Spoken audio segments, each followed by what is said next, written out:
கேட்கிறார்கள் என்னிடத்தில். மலக்குகள் சொல்வார்கள், யா அல்லாஹ், சொர்க்கத்தை கேட்கிறார்கள், யா அல்லாஹ், சொர்க்கத்திற்காக அழைக்கிறார்கள், யா அல்லாஹ் உன்னை. அல்லாஹ் சொல்லுவான், சொர்க்கத்தை அவர்கள் பார்த்ததுண்டா? அந்த மலக்குகள் சொல்வார்கள், யா அல்லாஹ், இவர்கள் சொர்க்கத்தை பார்த்ததில்லை.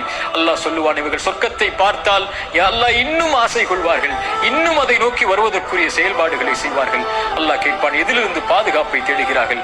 யா அல்லாஹ், நரகத்திலிருந்து பாதுகாப்பை தேடுகிறார்கள். நரகத்தை அவர்கள் பார்த்ததுண்டா?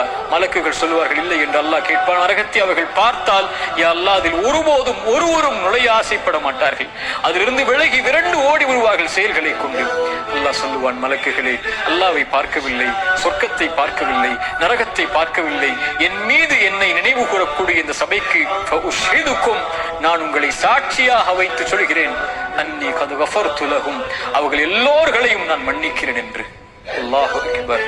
திக்ருல்லாஹி அஸ்ஸ வஜல், அல்லாஹ்வை நினைவு கூறுதல் சதா நேரமும் ரமதானில், காலையிலும் மாலையிலும், வாகனத்திலும் அலுவலகத்திலும் எங்கிருந்தாலும் அல்லாஹு அக்பர், லா இலாஹ இல்லல்லாஹ், சுப்ஹானல்லாஹி வபிஹம்தி, சுப்ஹானல்லாஹில் அஸீம், லா ஹவ்ல வலா குவத இல்லா பில்லாஹ். இது போன்ற மகத்துவமிக்க திக்ர்களை நாவுகளை கொண்டு நனையுங்கள். அது அல்லாஹ்விற்கு நன்றி செலுத்துவதற்குரிய காரியமாக அமையும்.